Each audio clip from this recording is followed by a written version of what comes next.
Tiene la palabra la delegación de Antigua y Barbuda. Thank you very much, Mr. Chairman. Mr. Chairman, democracy is under threat in many parts of the world, including countries that have long claimed to be champions of democracy and human rights. Democratic institutions are also under siege, and in many cases, they appear to be weakening. That is our situation today. The constitutional order in numerous member states faces unprecedented challenges, eroding the very foundations upon which democracy stands.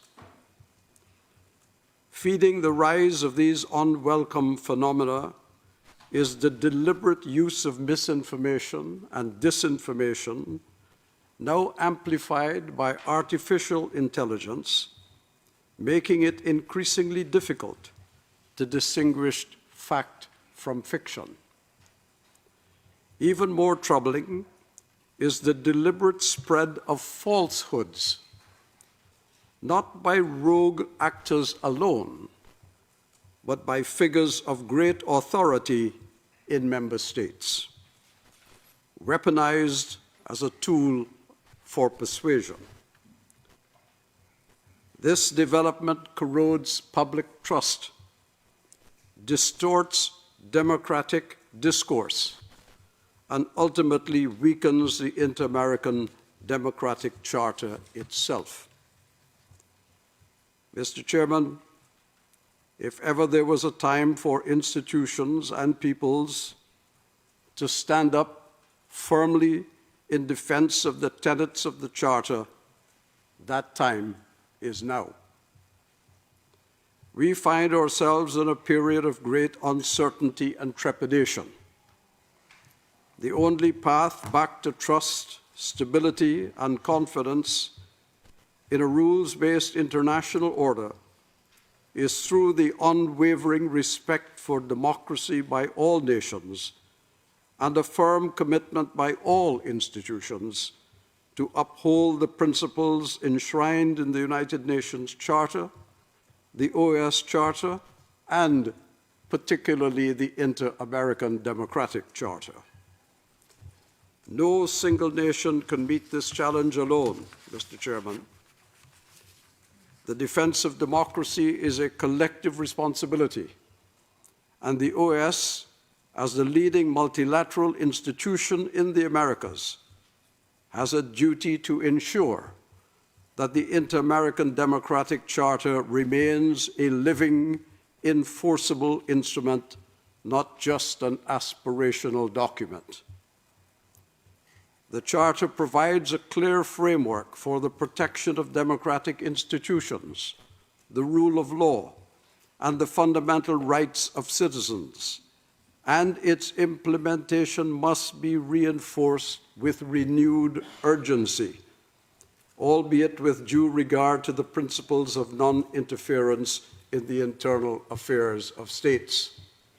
But, Mr. Chairman, we all know when that line between interference in the international affairs of states on the one hand and the involvement of the rest of the community is crossed. And essentially, we are seeing that cross occurring. At the same time, we must develop a cooperative and effective policy to address the use of social media platforms for the dissemination of disinformation and misinformation, which is now fast becoming a norm.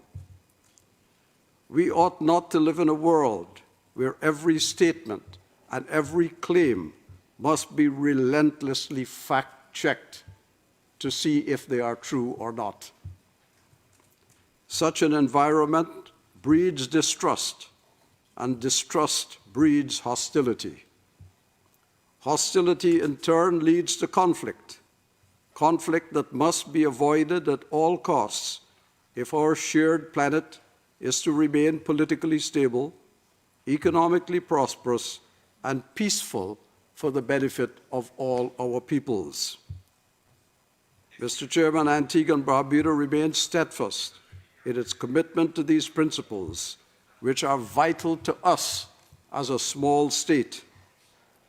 But we suggest that they are now equally vital to us all, big or small, rich or poor.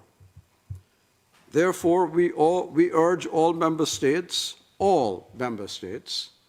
to act with urgency and resolve in preserving democracy and rights in our hemisphere and globally. And we encourage the active work of this particular working group on this issue, with very careful attention to disinformation and misinformation from whatever source it comes, because it has cast us into a situation right now of deep uncertainty and worry. Thank you very much, Mr. Chairman.